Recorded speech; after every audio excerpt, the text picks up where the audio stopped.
Hola, soy Aline y para esta segunda sesión del taller intensivo me gustaría reflexionar con ustedes sobre el uso de textos en contexto. ¿O qué es esto de textos en contexto?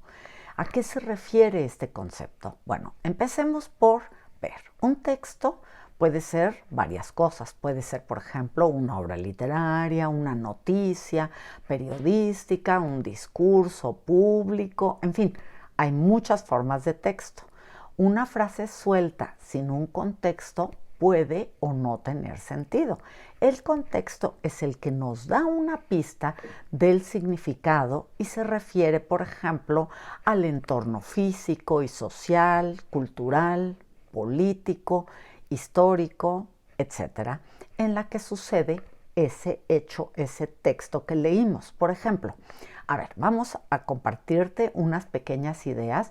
Estas ideas además puedes encontrarlas más completas en el libro Me conozco, me comprendo, me expreso, lectura y escritura que escribí con Paulina Ugarte.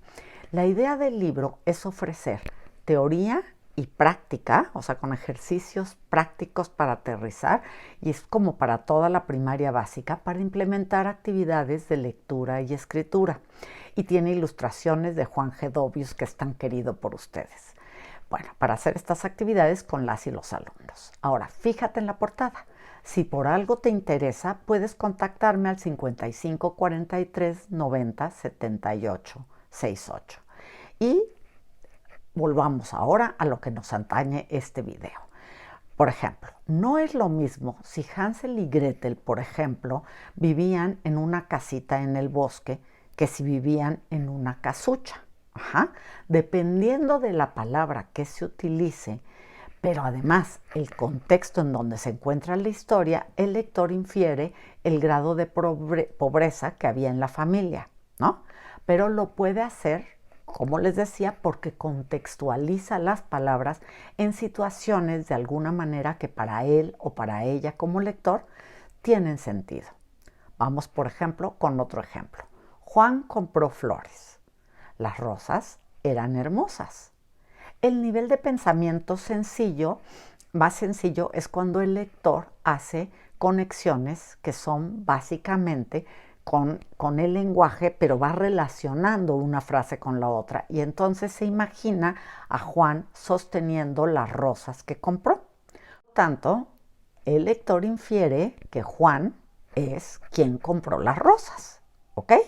En cambio, por ejemplo, un lector que no es competente, que no logra ver la relación entre ambas frases o entre varias afirmaciones, pues no puede entender a qué se refiere y quizá las ve separadas sin estar ligadas.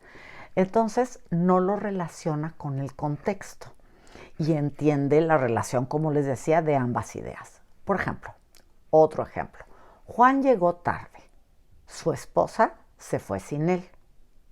El lector infiere que sin él se refiere a irse sin Juan, ¿no? En ambos ejemplos es necesario que el lector haga estas conexiones, ¿verdad? Estas conexiones lingüísticas que son necesarias y que implican también leer, y insisto, el contexto para comprender el mensaje completo. Por ejemplo, la esposa de Juan podríamos inferir que se fue sola. Lo que además, al tener un mayor contexto, también podríamos inferir que dado que su marido llegó tarde, ella se fue enojada. Podría ser, ¿no? Todo dependería qué continúa y qué más dice. Es decir, la lectura implica texto, contexto y lector. Pero ojo, la lectura, para que sea lectura, debe tener significado y comprensión. De no haber lo anterior, no es lectura, es solo leer como perico. Otro aspecto que influye en la comprensión en la lectura son los conocimientos previos que tiene un lector, ¿no? ¿Estamos de acuerdo? Cuando la información que lee difiere muchísimo de los saberes previos o de sus experiencias o de sus creencias, entonces, o de los conocimientos que tiene, entonces le va a costar mucho más trabajo entender de qué se trata, ¿no? Entonces, lo que está dicho en el texto. Y entonces quizá va a tener que, para integrar la información, volverla a leer o buscar información en otros lados. Esto sería para poder entender el contexto en el que estuviera escrito ese texto que le costara trabajo. El modelo situacional de Kinch, por ejemplo, nos ofrece herramientas que nos permiten comprender por qué no hay lecturas únicas. ¿Por qué, por ejemplo, cada lector tiene su propia interpretación de la lectura? Cada uno de nosotros hacemos lecturas diferentes dependiendo no solo de nuestros conocimientos previos, sino también, por ejemplo, del momento en el que estamos haciendo la lectura, la situación, la edad, nuestras experiencias previas, etc. Y esto también es el contexto. Kinch dice, por ejemplo, que el lector lee e interpreta el significado de las palabras y oraciones y asume entre sí las relaciones espaciales, temporales y causales que hay entre ellas, como justo les estaba yo diciendo al inicio de este video. Otro punto, el lector le da una representación coherente a los elementos y relaciones establecidas entre el texto para que le hagan sentido como lector. Fíjate bien, mira esta imagen que te muestra este proceso. Entonces, ya hablamos del contexto y del lector. Ya mencionamos 2 de los 3 elementos. Ahora bien, el tercer aspecto es el texto, que este texto pues lo construye el autor. ¿Estamos de acuerdo? Y va a reflejar las ideas del autor, su forma de comunicación, las emociones que quiere transmitirnos el autor, lo que nos quiere contar y lo que no nos quiere contar. Y esto es otro elemento indispensable en la lectura.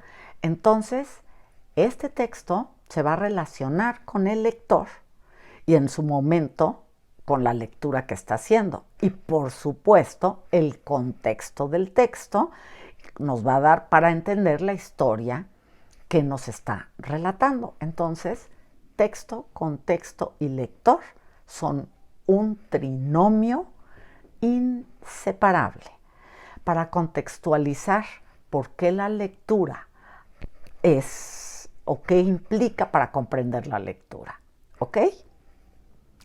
Esta entonces fue una cápsula para esta segunda junta del Consejo Técnico Escolar, donde quería yo explorar brevemente con ustedes qué es esto de textos en contexto y por qué es tan importante para la NEM.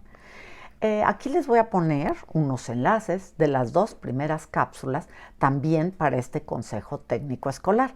Si te gustó la cápsula, dale like, comparte, dale clic al canal, a la ventanilla de notificaciones y hasta la próxima.